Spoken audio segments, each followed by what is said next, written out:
California.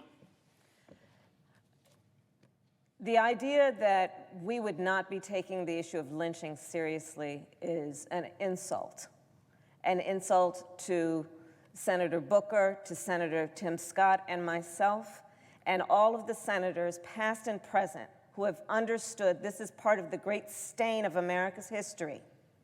To suggest that anything short of pulverizing someone so much that the casket would otherwise be closed except for the heroism and courage of Emmett Till's mother, to suggest that lynching would only be a lynching if someone's heart was pulled out and produced and displayed to someone else is ridiculous.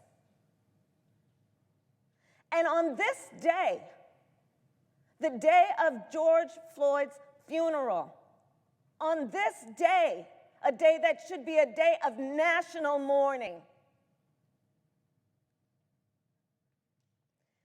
Mr. President, in 2018, the Senate unanimously passed bipartisan anti-lynching legislation, which I proudly introduced with the only other black members of this body, Senator Cory Booker and Senator Tim Scott. It was a historic moment. It marked the first time in the history of our country that federal anti-lynching legislation had been passed by the United States Senate.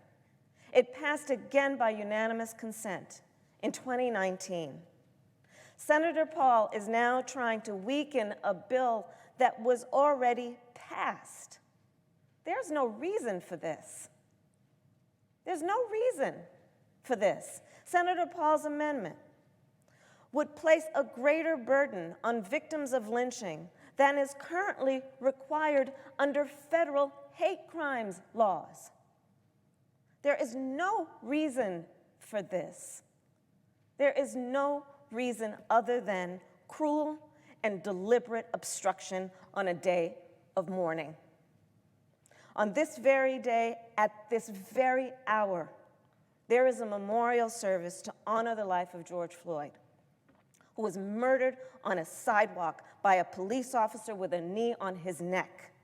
For 8 minutes and 46 seconds, George Floyd pleaded for his life, called for his late mother, and said he could not breathe. The pain experienced not only by that man, that human being, and his family and his children, but the pain of the people of America witnessing what we have witnessed since the founding of this country, which is that the black lives have not been taken seriously as being fully human and deserving of dignity. And it should not require a maiming or torture in order for us to recognize a lynching when we see it, and recognize it by federal law and call it what it is, which is that it is a crime that should be punishable with accountability and consequence. So it is remarkable and it is painful to be standing here right now, especially when people of all races are marching in the streets of America outraged by the hate and the violence and the murder that has been fueled by racism during the span of this country's life. And America is raw right now. Her wounds exposed. Raw from the fact that in the history of our country, black people have been treated as less than human. I stood here with Senator Booker when we first proposed this lynching law. And we talked about the pain and the history of the pain of this issue in America. And the fact is that the country is raw because America has never fully addressed the historic and systemic racism that has existed in our country. And our bill in its current form is an opportunity. It's an opportunity for this body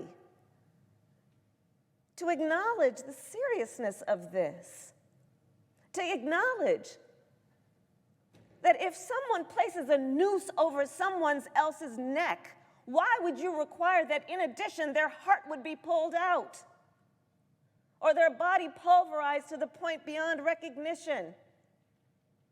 Our bill is an opportunity to right a wrong and an opportunity for a reckoning in federal law. And we cannot pretend that lynchings are a thing of the past. Ahmaud Arbery was a victim of a modern-day lynching. He was murdered on February 23, 2020, just 3 months ago. Today we learned that someone heard one of the men who killed Mr. Arbery use a racial slur after shooting him. He should be alive today, and his killers should be brought to justice. No longer should the crime of lynching go unpunished. No longer should victims and their families go without justice. And in closing, Ida B. Wells once said, quote, "Our country's national crime is lynching. It is not the creature of an hour, the sudden outburst of uncontrolled fury, or the unspeakable brutality of an insane mob. It represents the cool, calculating deliberation of intelligent people who openly avow that there is an unwritten law that justifies them in putting human beings to death without complaint under oath, without trial by jury, without opportunity to make a defense, and without right of appeal.